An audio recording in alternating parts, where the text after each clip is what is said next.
Hello everyone, अस्सलाम वालेकुम। Welcome to my YouTube channel grow with Urdu by Farhanaz. आज मैं आपके लिए लेकर आई हूँ क्लास 6 से सबक नंबर 7 नज़म एकता। आज इस चैप्टर में हम पढ़ेंगे कि ये नज़म किसने लिखी है, कि नज़म एकता के शायर कौन है और उन्होंने इस नज़म के ज़रिए हमें क्या पैगाम दिया है। वीडियो शुरू करने से पहले मैं अपने सभी प्यारे प्यारे लिसनर्स से रिक्वेस्ट करना चाहती हूँ कि जिन्होंने अभी तक हमारा चैनल सब्सक्राइब नहीं किया है वो हमारे चैनल को सब्सक्राइब कर लीजिएगा, वीडियो को लाइक कीजिएगा और शेयर कीजिएगा और हाँ, बेल आइकन प्रेस करना बिल्कुल नहीं भूलिएगा ताकि जब भी हम कोई नई वीडियो बनाए वो आप तक पहुंच जाए।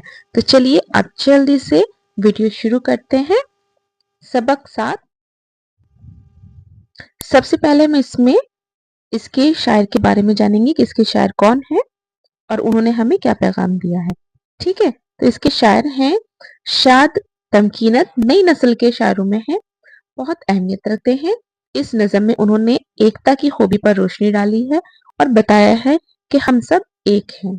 देखिए कितना प्यारा पैगाम दिया है इसमें शाद तमकीनत ने कि हम सब क्या हैं, हम सब भारतवासी एक हैं और उन्होंने एकता पर ही जोर दिया है। चलिए अब इनकी हम नज़म पढ़ते हैं कि ये नज़म में क्या कह रहे हैं। वो पूरब हो या पश्चिम हो, फूलों की महक तो एक सी है। हर बीज खजाना होता है, हर मिट्टी सोना होती है, हर सागर अमृत सागर है, हर सीप के दिल में मोती है। बिखरे हुए तारे लाख सही, पर उनकी चमक तो एक सी है। वो पूरब हो या पश्चिम हो, फूलों की महक तो एक सी है। देखिए इस शेर में शाद तमकीना साहब कहते हैं कि वो पूरब हो या पश्चिम हो। बच्चों, पूरब और पश्चिम ये दो दिशाओं के नाम है ना। ये बात तो आप सभी जानते हैं ना कि दिशाएं चार होती हैं। कौन कौन सी होती हैं? उत्तर, दक्षिण, पूरब और पश्चिम। तो यहाँ पे उन्होंने सिर्फ दो ही दिशाओं का नाम दिया है, पूरब हो या पश्चिम हो, है ना। कि वो चाहे पूरब हो या पश्चिम हो, दोनों में ही फूलों की जो महक है, महक मतलब खुशबू, है ना। फूलों की खुशबू जो है वो एक सी है और दोनों ही जगह पर जो भी बीज हैं वो खजाना ही है। और वहां की मिट्टी क्या है? सोना है। वो चाहे पूरब की मिट्टी हो चाहे पश्चिम की मिट्टी हो, दोनों ही जगह की मिट्टियां क्या है? सोना होती हैं। हर सागर अमृत सागर है, यानी कि यहाँ के जो सागर हैं वो अमृत के सागर हैं। सीप, बच्चों सीप वो होता है जो समुद्र की गहराई में मिलता है, ठीक है। और सीप के अंदर से ही हमें मोती मिलता है जिसकी हम ज्वेलरी पहनते हैं ना। तो ये कहा है इसमें शायर साहब ने कि यहाँ का जो सीप है उसके हर सीप के दिल में क्या है? मोती हैं। बिखरे हुए तारे लाख सही, पर उनकी चमक, आप देखो तारे जो है आसमान में वो कहीं से भी दिखाई दे, है ना, लेकिन उनकी चमक, उनकी रोशनी तो एक सी ही होती है ना। वो पूरब हो या पश्चिम हो, फूलों की महक तो एक सी है। चलिए अब आगे पढ़ते हैं। आगे नज़म में क्या कहा गया है? सब एक गगन के मत वाले, सब एक जमी के पाले हैं, सब एक ही सूरज की किरणें, सब एक सी ही चांद के हाले हैं। वो उत्तर हो या दक्षिण हो, सब रंग ढंग तो एक सी हैं। अब देखिए कितनी प्यारी बात शायर साहब ने यहाँ पे की है कि गगन चाहे कहीं का भी हो, है ना, कि सब एक गगन, चाहे वो उत्तर का हो या दक्षिण का हो। अब यहाँ पे देखो उन्होंने उत्तर और दक्षिण की बात कर दी है ना, कि सब गगन क्या है? वो एक से ही है। जमीन, पाले बोलते हैं हिस्सा, है ना, कि सब जगह की जमीन का हिस्सा क्या है? एक सा ही है।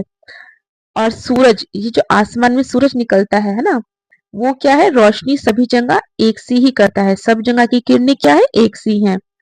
सभी चांदनी, है ना, चांद की जो रोशनी है वो भी सभी जगह एक सी ही पड़ती है।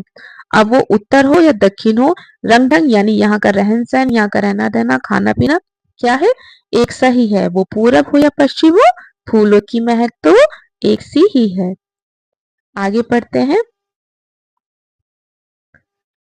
सुख हो तो दिल खिल जाता है, दुख हो तो आंख भर आती है।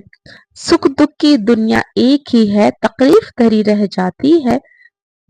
पौधे तो हजारों होते हैं, टहनी की लचक तो एक सी है, वो पूरब हो या पश्चिम हो, फूलों की महक तो एक सी है। अब देखिए यहाँ क्या पैगाम दिया है, सुख यानी कि खुशी, है ना। सुख यानी खुशी और दुख यानी कि गम।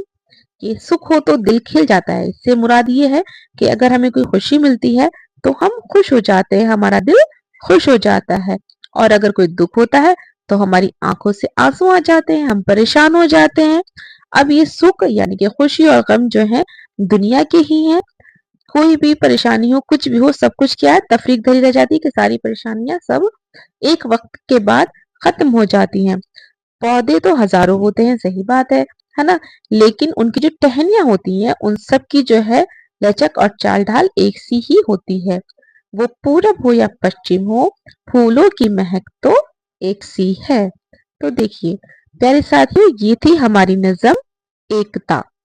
मैं उम्मीद करती हूँ कि आपको ये नज़म बहुत अच्छे से समझ में आ गई होगी और आप अब इसकी तशरीह भी बहुत आसानी से कर सकते हैं। इंशाल्लाह कल इसके सवाल जवाब के साथ नई वीडियो लेकर आते हैं। तब तक के लिए अपना ख्याल रखिएगा। Take care. अल्लाह हाफिज।